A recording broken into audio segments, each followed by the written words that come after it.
Assalamualaikum warahmatullahi wabarakatuh.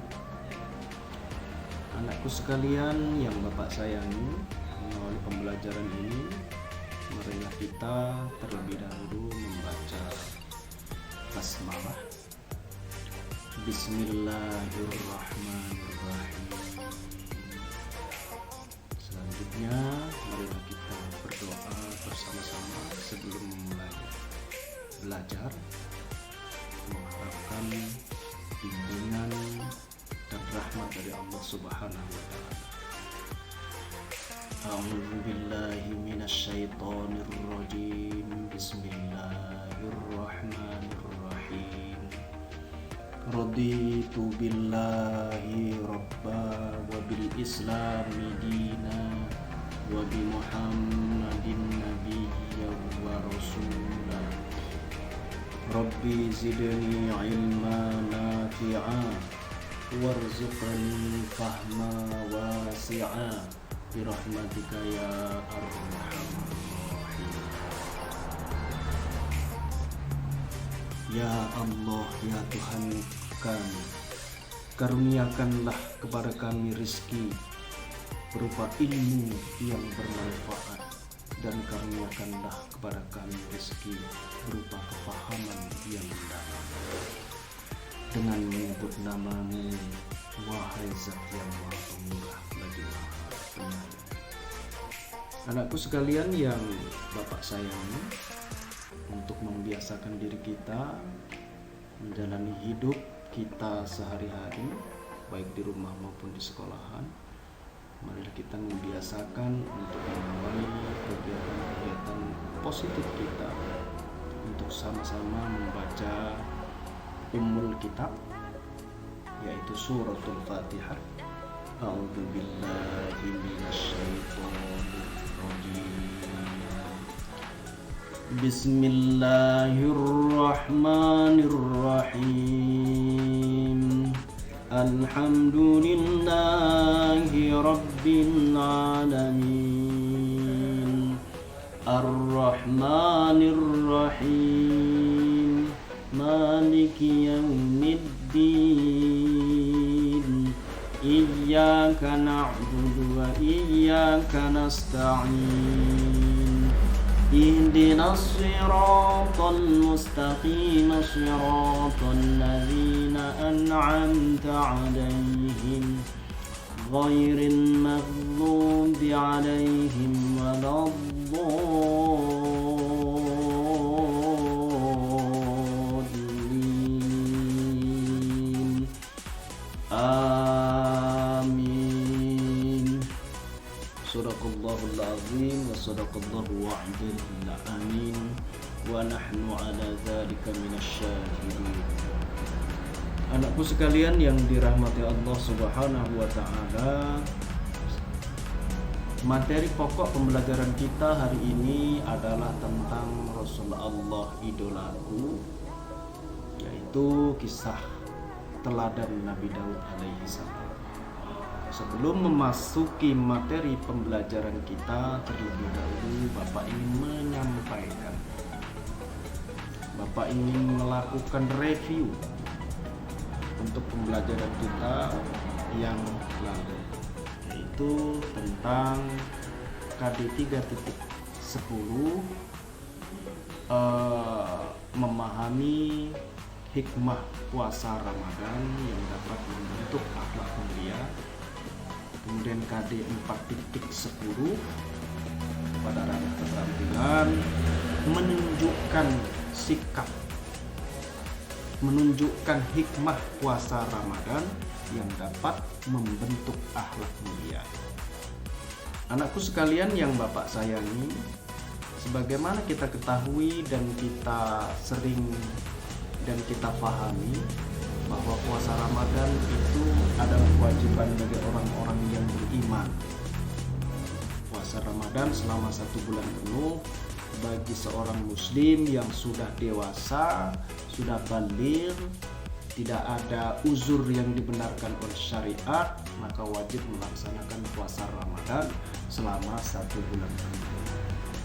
Mengapa Allah Subhanahu wa Ta'ala mewajibkan kita berpuasa Ramadan? Hikmahnya apa? Bagaimana yang sudah kita pelajari pada minggu yang lalu, puasa Ramadan hikmahnya yang pertama adalah menjamin tercapainya cita-cita yang paling tinggi bagi setiap orang beriman adalah perjuangan mencapai derajat takwa.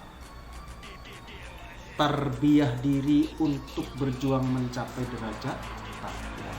Latihan, melatih diri, mendidik diri untuk mencapai derajat kualitas iman yang paling tinggi, yaitu menjadi orang-orang yang bertakwa. Dalam surat Al-Baqarah ayat 185 itu, ayat 183 itu ditutup dengan kata la'allakum tattaqun, agar supaya kamu bertakwa. Itu hikmah yang pertama. Hikmah yang kedua, ternyata yang tidak disebutkan di dalam Al-Quran itu adalah dapat kita pahami, puasa itu melatih diri kita untuk disiplin. Karena makan sahur ada batas waktunya, berbuka puasa ada batas waktunya.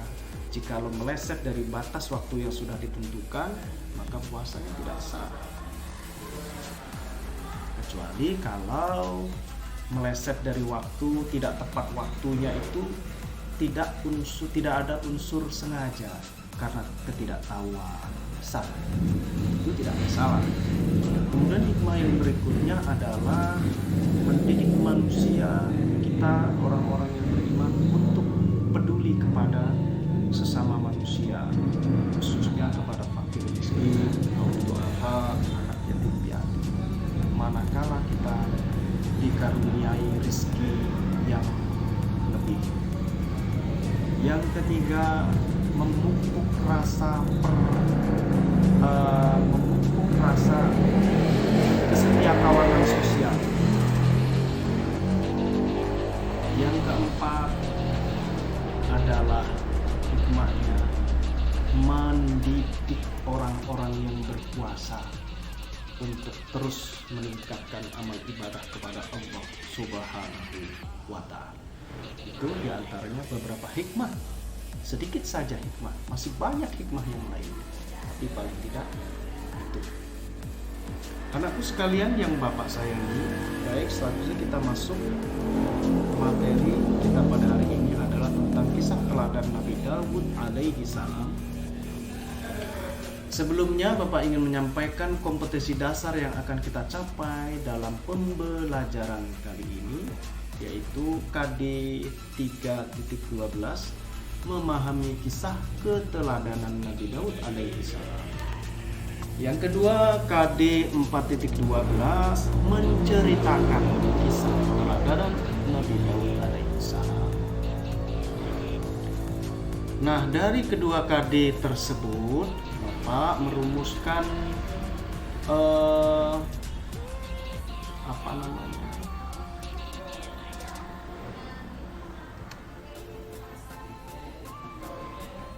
merumuskan tujuan pembelajaran. Jadi setelah mengikuti pembelajaran tatap muka terbatas ini, maka diharapkan anakku sekalian dapat pertama memahami kisah keteladanan Nabi Daud alaihi salam dengan benar. Yang kedua, menceritakan kembali kisah keteladanan Nabi Daud alaihi salam dengan benar. Anakku sekalian yang Bapak sayangi, sebelum kita memasuki materi pokok, terlebih dahulu mari kita rileks bersama-sama. Kita bernyanyi bersama-sama tentang lagu Cinta Rasul, tentang lagu nama-nama 25 Rasul, maksud Bapak, mohon maaf ya, lagu tentang nama-nama 25 Rasul. Mungkin ada di antara anakku sekalian yang sudah paham. Mari kita bernyanyi bersama-sama. 1, 2, 3.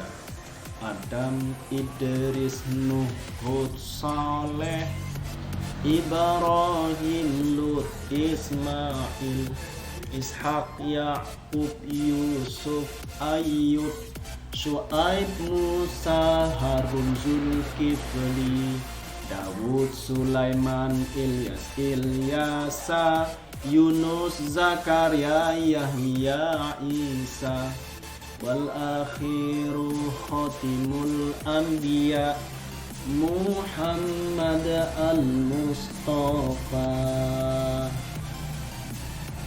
Kita ulangi ya. Adam, Idris, Nuh, Hud, Saleh, Ibrahim, Lut, Ismail, Ishak, Yaqub, Yusuf, Ayub, Syuaib, Musa, Harun, Zulkifli, Dawud, Sulaiman, Ilyasa, Yunus, Zakaria, Yahya, Isa, wal akhiru khatimul anbiya Muhammad al-Mustafa. Ditutup dengan sholawat. As-salatu ala nabi wassalamu ala rasul wal akhiru khatimul anbiya Muhammad al-Mustafa.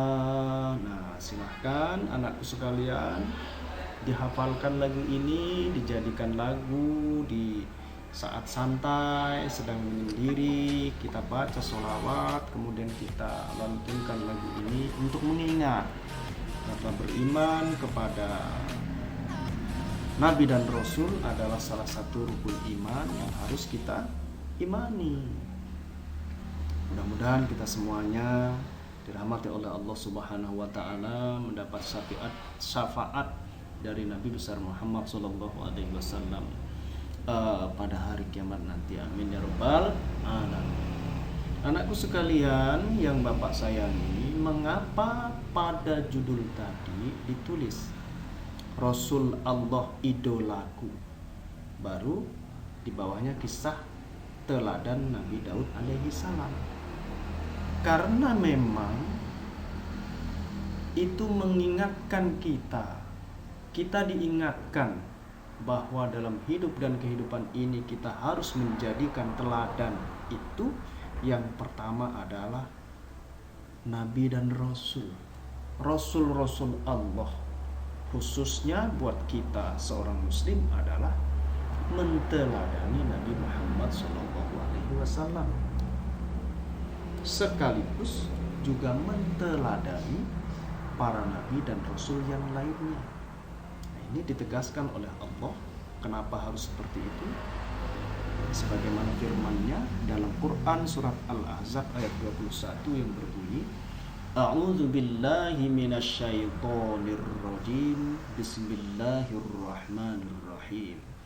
Laqad kana lakum fi Rasulillahi uswatun hasanah liman kana yarjullaha wal yawmal akhir wa dzakarallaha katsiran. Al-ayah. Shadaqallahul azim wa shadaqallahu adil amin. Yang artinya, sungguh telah ada pada diri Rasulullah itu suri teladan yang baik bagimu, yaitu bagi orang-orang yang mengharapkan rahmat Allah dan meyakini kedatangan hari kiamat dan banyak mengingat Allah Subhanahu wa ta'ala. Anakku sekalian yang Bapak sayangi, sebagaimana kita fahami dan kita ketahui, Nabi Daud alaihi salam itu adalah seorang rasul. Nah, maka kita wajib mengimaninya. Bagaimana cara kita mengimaninya sementara kita tidak pernah bertemu dengan beliau? Maka kita membaca sejarahnya, kisahnya, termasuk dalam pelajaran kita hari ini. Ternyata Nabi Daud alaihi salam itu adalah memiliki nama asli Nabi Daud bin Ibsha bin Uwaid bin Abir bin Salmun bin Nahshun bin Uwainadab bin Irmi bin Hasrun bin Farid bin Yahuza bin Yakub bin Ishaq bin Ibrahim Khalilullah. Jadi keturunan Nabi Ibrahim dari jalur Nabi Ishaq dan Nabi jalur nasab Nabi Ishaq dan Nabi Yakub. Anakku sekalian yang saya sayangi, Nabi Daud alaihi salam adalah seorang nabi dan rasul dari Bani Israel, yaitu Sibit Yahuda, suku Sibit Yahuda, keturunan Sibit Yahuda. Ia merupakan keturunan atau generasi ke-13 dari keturunan Nabi Ibrahim alaihi salam.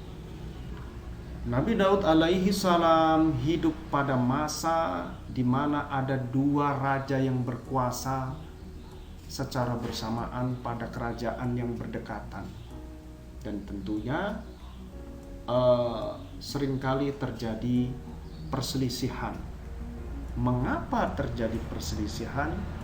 Karena karena Raja Talut, maksud Bapak adalah seorang raja yang beriman sebagaimana Nabi Daud alaihi salam.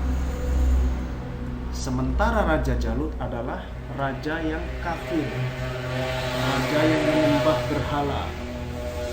Nabi Talut raja yang beriman, menyembah Allah Subhanahu wa taala, mengesahkan Allah Subhanahu wa taala, mengamalkan ajaran agama yang lurus, yaitu agama Nabi Ibrahim alaihi salam, kemudian dilanjutkan Nabi Ishaq dan Nabi Yakub sampailah kepada Nabi Daud alaihi salam.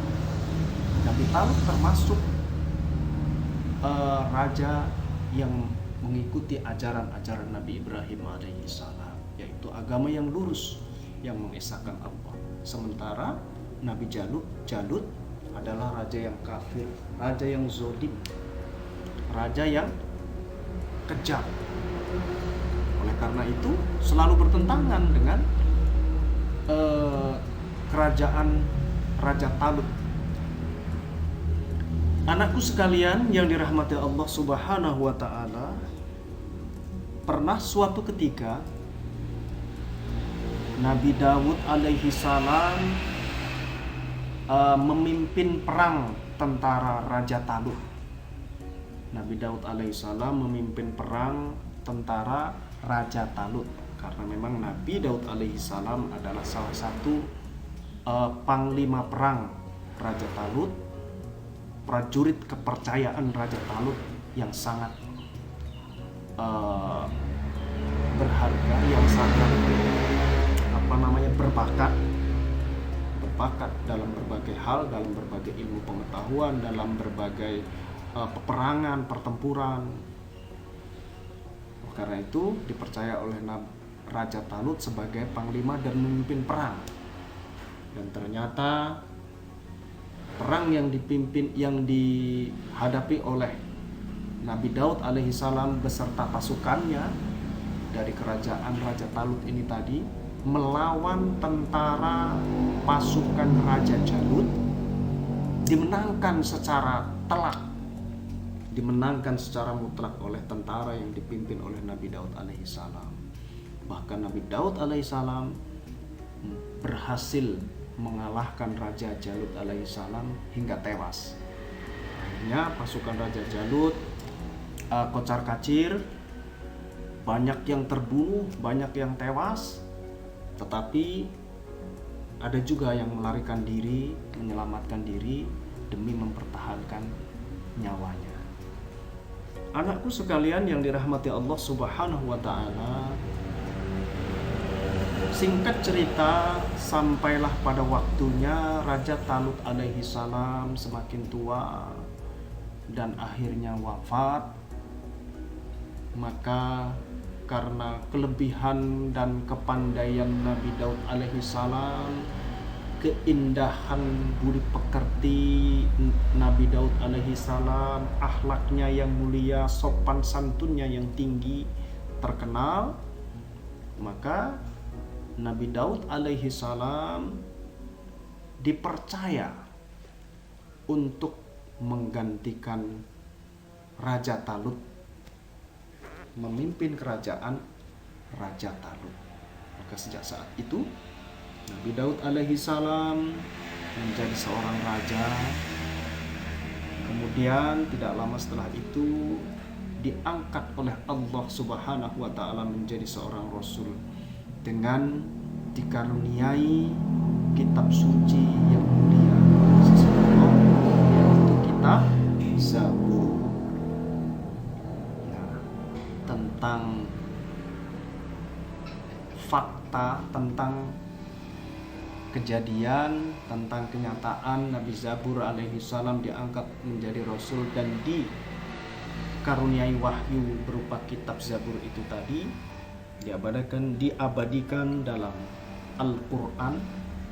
Tentu untuk sama-sama kita baca, kita fahami, kita imani, kita ketahui, yaitu dalam Al-Quran surat Al-Isra ayat 55 yang berbunyi, A'udzu billahi minasyaitonir rajim. Bismillahirrahmanirrahim. Wa rabbuka a'lamu biman fis samawati wal ardh. Wa laqad faddalna ba'dhan nabiyyina 'ala ba'din wa atayna Dawuda zabura. Shadaqallahul azim.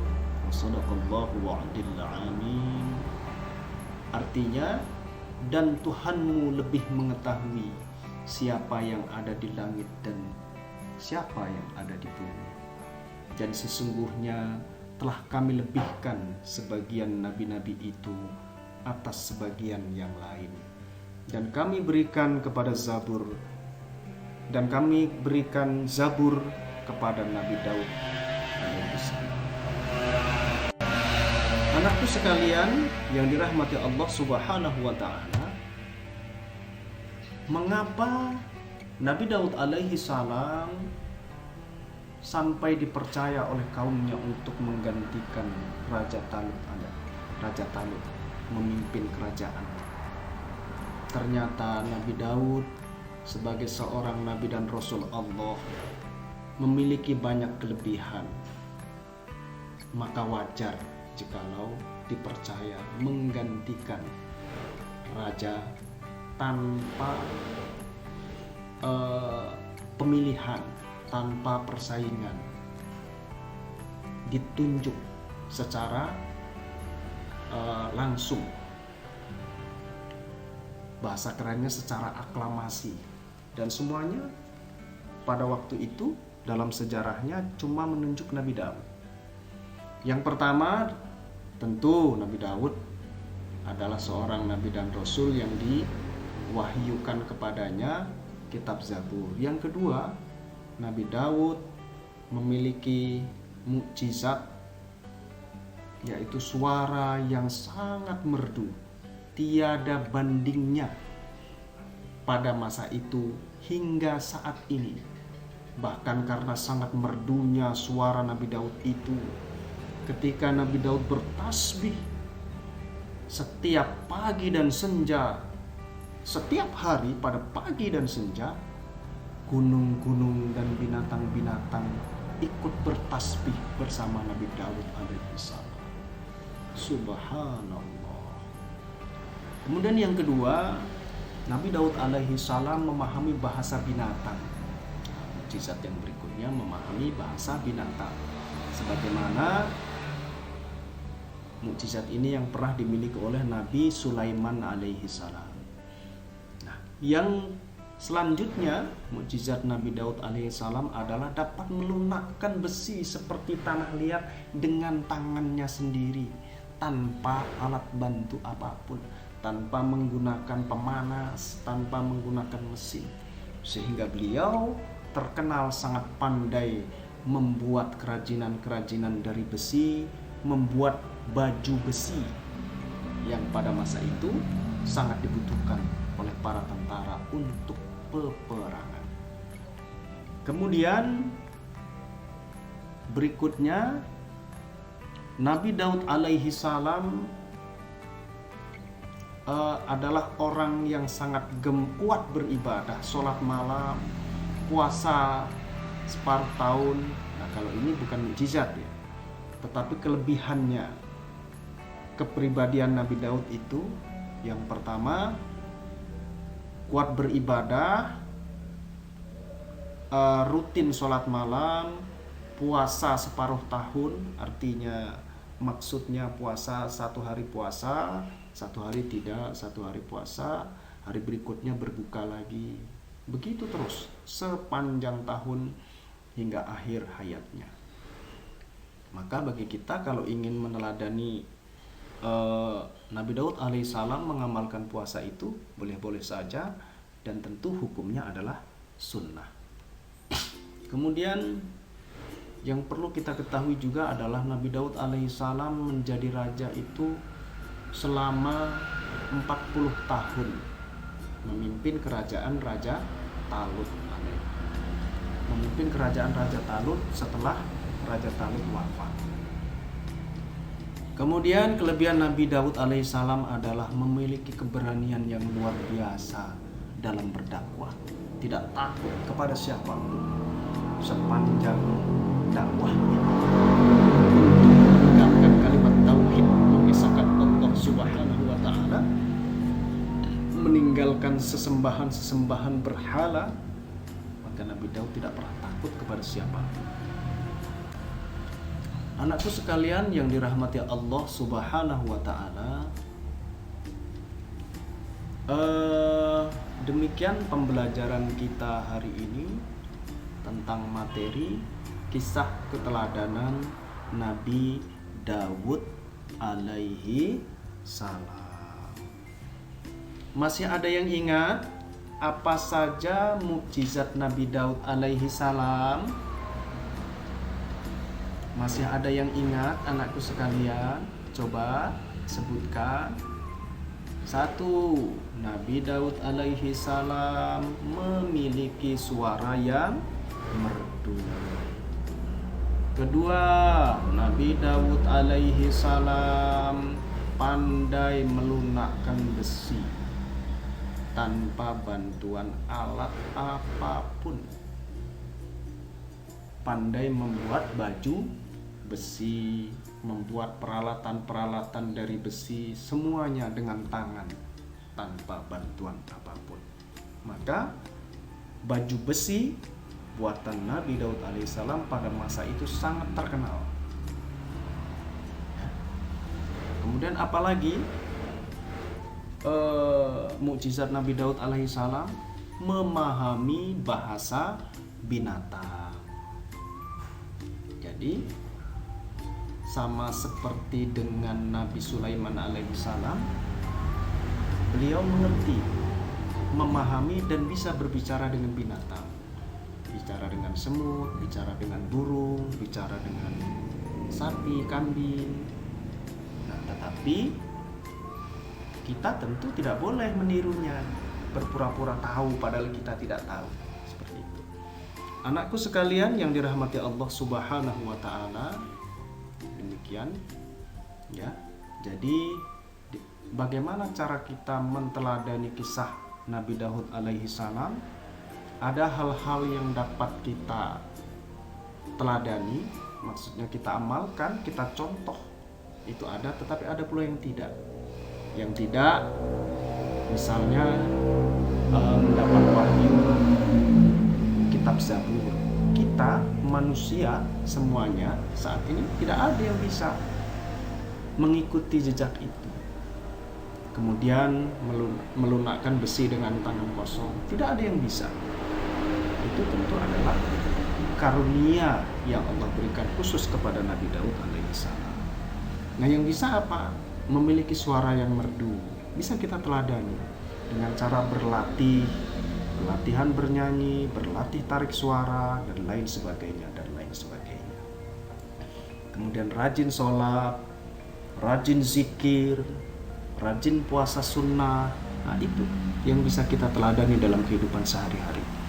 Baik anakku sekalian yang Bapak sayangi, demikian pembelajaran kita hari ini. Mari kita tutup bersama-sama dengan membaca hamdalah. Alhamdulillahirabbil alamin. Kurang dan lebihnya mohon maaf. Billahi taufiq wal hidayah. Wassalamualaikum warahmatullahi wabarakatuh.